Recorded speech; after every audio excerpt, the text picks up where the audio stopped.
Jadi kisah yang aku sampaikan malam ini dikirim sama Wawa kita yang bernama Rapi dari Kalimantan Barat. Halo Rapi. Nah jadi pengalaman horor yang dibagikan sama Rapi ini dialami langsung oleh neneknya yang bernama Nenek Baniah. By the way, nenek ini lahir di tahun 1950-an dan pengalaman horor ini terjadi pada saat beliau masih remaja. Jadi untuk memudahkan ceritanya tanpa mengurangi rasa hormat, nantinya semua tokoh dalam cerita ini akan langsung aku sebut namanya aja ya. Nah di sini aku mau menceritakan dulu sedikit tentang latar belakang keluarganya Baniah ini dulu ya. Jadi Baniah ini adalah anak ketiga dari 4 bersaudara. Ibunya bekerja di ladang milik keluarganya, sedangkan ayahnya bekerja sebagai nelayan. Setiap pagi biasanya Baniah ini akan membantu pekerjaan ibunya di ladang. Lalu nanti setelah menjelang sore, Baniah akan pergi ke dermaga untuk mengambil ikan hasil tangkapan dari ayahnya. Dengan pekerjaan ayah dan ibunya itu, Baniah ini bisa dibilang keluarga yang hidup dalam berkecukupan gitu. Selain hidup berkecukupan, bisa dibilang juga keluarganya Baniah ini merupakan keluarga terpandang di sana. Kenapa?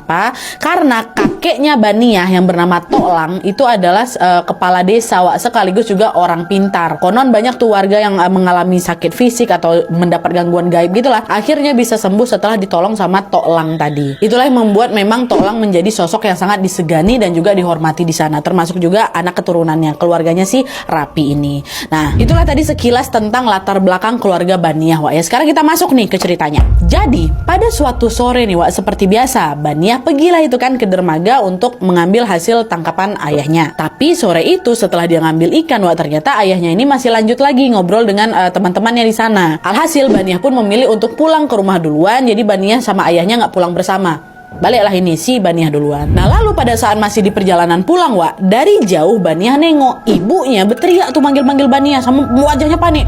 Baniah, bapakmu mana?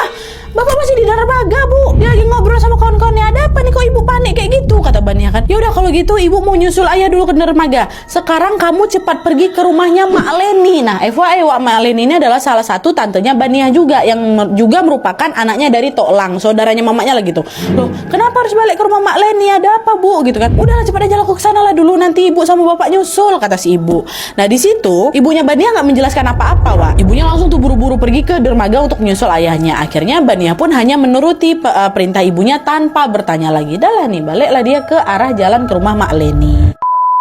Sesampainya Baniah di depan rumahnya Mak Leni, langkah Baniah ini sempat terhenti karena dia bingung nih, kok rumahnya Mak Leni ramai kali didatangi warga sekitar, ada apa ini kok tumben ramai-ramai gini gitu kan. Baniah teruslah itu memperhatikan kerumunan itu. Sampai akhirnya pandangan matanya tanpa sengaja tertuju ke sebuah kain kuning yang diikat di pagar rumah Mak Leni. Melihat hal itu, Baniah mulai deg-degan tuh. Karena dia tahu kan bahwa kalau kain putih terikat di pagar itu adalah pertanda duka gitu. Akhirnya tanpa membuang waktu lagi, Baniah pun langsunglah itu berlari masuk ke dalam rumahnya Mak Leni untuk melihat siapa nih yang meninggal dunia. Nah pas sudah masuk ke rumahnya Mak Leni, ternyata di sana udah banyak tuh keluarganya kan, pada nangis semua. Di sana Baniah juga nengok Toklang, kakeknya Baniah ini lagi duduk sambil gendong sepupunya Baniah namanya Oza. Nah Oza ini anaknya Mak Leni, anak tunggalnya. Waktu itu Oza ini nangis gitu sambil peluk kakeknya kan.